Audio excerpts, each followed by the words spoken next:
another decade of qualifying championships. Hello, my name is Alex Does F1 Stuff, and welcome to a long-awaited episode of the qualifying championships for 1989 to 1980.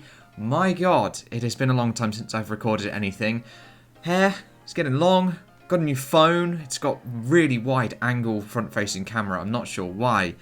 Just need to squish that down. Possibly it's better video-wise, I'm not 100% sure. Room is a bit of a mess. Got a little Millennium Falcon just on top of my little globe, and I've made a mess with a deck of cards as well. But with all of that out of the way, if you've not seen the previous episodes of this series, I'll pop a little playlist to that in the corner. But today we are looking at the 1980s, 89 down through to 1980. And what I'm doing is, instead of scoring points 1 through 10 using the 2010 point system, on the race results, I'm instead looking at the qualifying results and seeing how the championship fares. The reason I've chosen to keep the point system the same as 2010 is simply so I can compare all of the decades together and I don't have to worry about different point systems and things like that, so it's just keeping one thing constant so we can compare all of the decades together at the end of this series. But without further ado, we will jump on into this episode, 1989 to 1980, and we begin with 1989, dominated by Ayrton Senna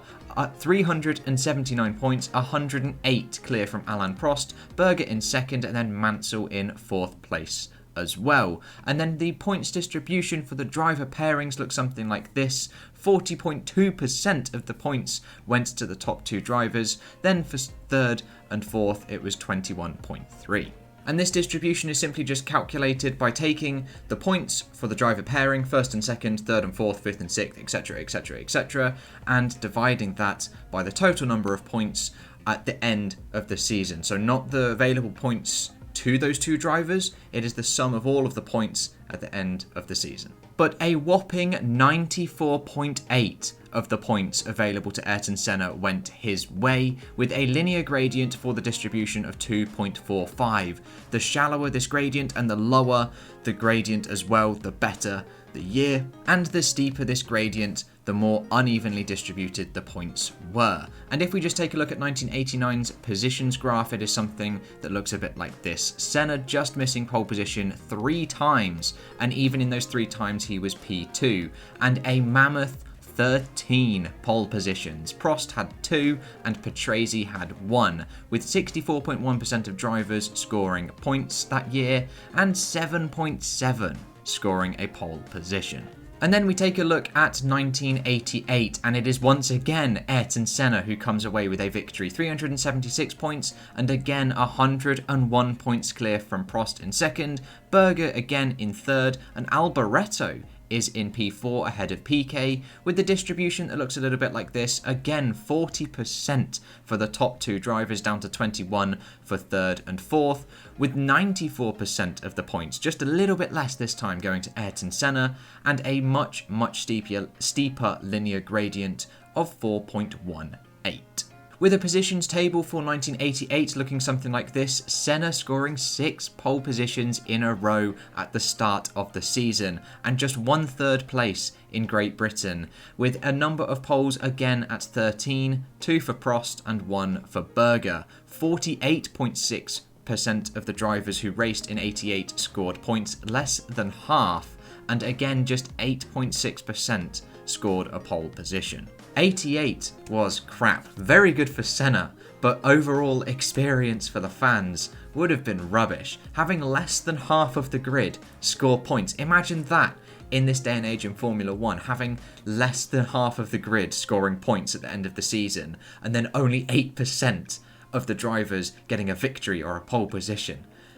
Crazy scenes. And then going into 1987, it is Nigel Mansell who wins a championship ahead of PK, and Senna falls down to P3 and Berger is in P4. With a points distribution for the driver pairings looking a bit like this, 36% of the points for the top two and then 25 for third and fourth, with 78.5% of the points going to Nigel Mansell, with a massively high linear gradient of 6.04.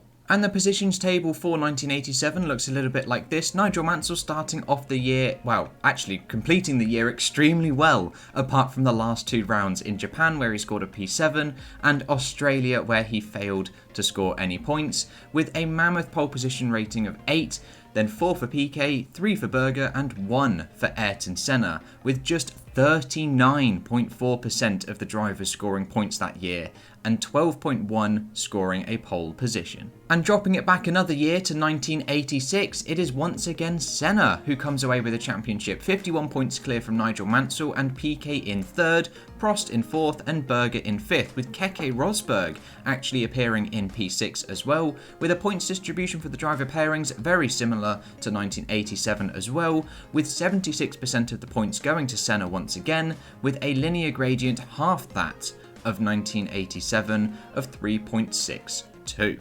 With a positions table that looks something a little bit like this, Senna scoring 3 pole positions in a row at the opening portion of the season, but a little bit more of a tumultuous year for 88 and 89, with a number of pole positions of 8, 2 for Mansell, 2 for Piquet, 2 for Fabi, 1 for Rosberg and 1 for Prost as well, with 64.5% of the drivers scoring points and 19.3% scoring a pole. So after 2 extremely sort of crappy years in terms of points and drivers scoring a pole, we have 1986, where it's a little bit better. Still not ideal, but much, much better.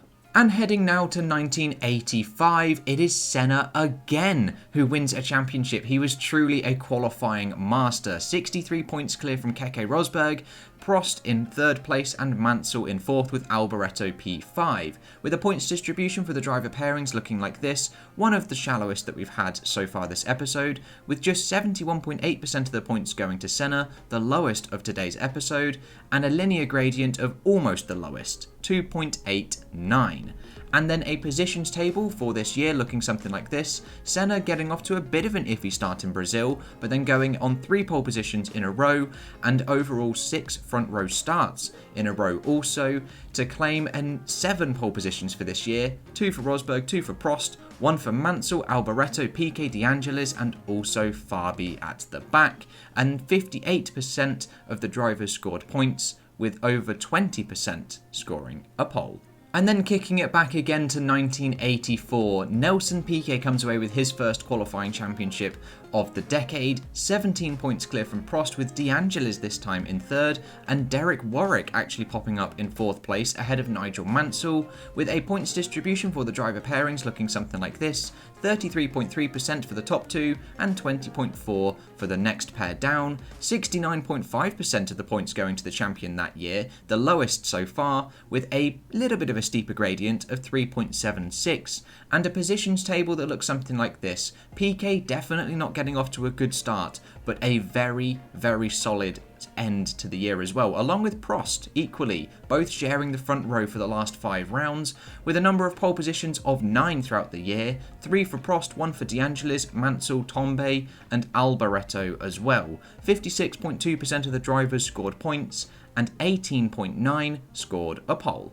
And then heading to the first shocker of a year, 1983, Patrick Tombe comes away with the championship ahead of René Arnoux, 9 points in it, overturning a 4-point deficit in the penultimate round. Prost is P3, and Piquet, the champion of that year, is down in 4th place, with a points distribution for the driver pairings looking a bit like this, 32.3% for the top 2, down to 25.6% for 3rd and 4th, with only 66.4% of the points going to Tombe, and a linear gradient of 2.98, with the positions graph for this year looking something like this, Tombe actually missing out in France, Arnoux having a more consistent year, but just not quite enough to do it at the very end, with the number of pole positions very, very equal. 4 each for Tombe and Arnoux, 3 for Prost, 1 for Piquet, Patrese, De Angelis, and Keke Rosberg as well, with 68.8% of the drivers this time round scoring points, and 21.9% scoring a pole.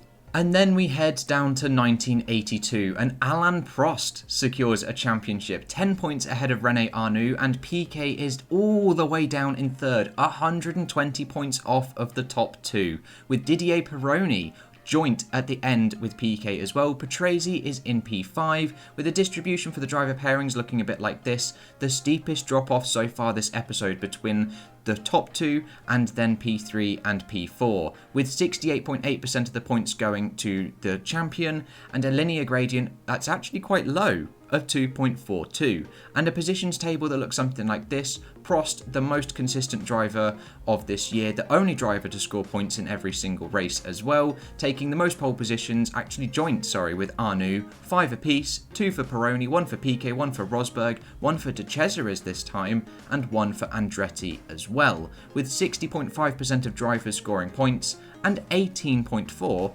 scoring a pole.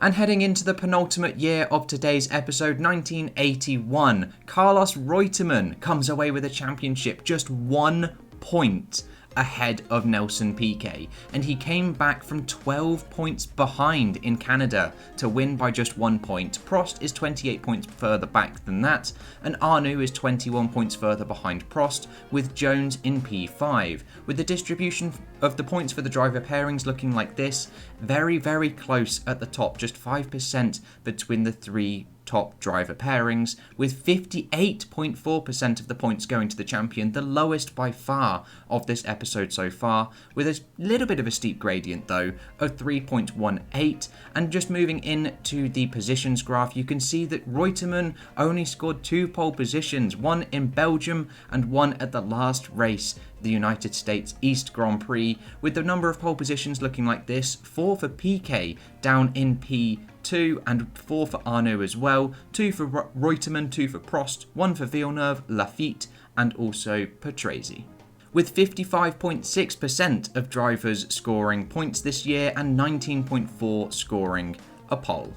And then we head to the last year of today's episode, 1980, which is won by Alain Jones in the Williams from René Arnoux, just 27 points in it, and then Didier Pironi is 5 points further back from that, who is joint with Nelson Piquet as well, with the points distribution for the driver pairings being the closest so far, 1.4% in it between the top 2, and then it's just 2.8% as well down to the 3rd driver pairing, with just 55.7% of the points available going to Alain Jones, and a very, very shallow gradient of 2.78 for this year, with the positions graph looking a bit like this, Jones getting off to a flying start, being one of just 3 drivers to score points in all of the races, with the number of poles looking like this: 3 for Jones, 3 for Arnoux, 2 for Piquet, Pironi, Jabouille as well, then 1 for Lafitte, and 1 for Giamochelli. I always forget how to say that guy's name.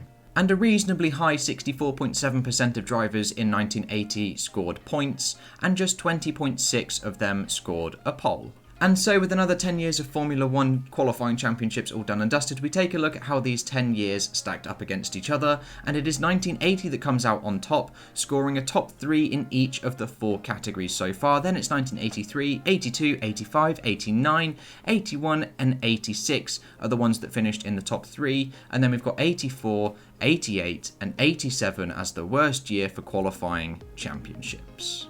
And there we go, that is all done and dusted. The qualifying championships for the 80s are all done and dusted. The 1970s is what I will be tackling next. But if you guys have any suggestions for video improvements, videography improvements, or any ideas of your own for statistics videos, please let me know down in the comments below. I am all ears and I love to improve as a content creator. Also, forgot to say it at the start, I hope you all had a Merry Christmas. It's been a very long time since I've actually recorded anything. Took a bit of time off, practiced some other stuff as I've made some mess with my cards behind me, doing a little bit of cardistry, making some fancy stuff. I've got my Millennium Falcon, etc, etc. So I do hope you had a very enjoyable Christmas. But that is all from me today. Thank you guys so much for watching, and I'll catch you in the next episode with whatever and whenever I decide to make it. I'll see you guys then.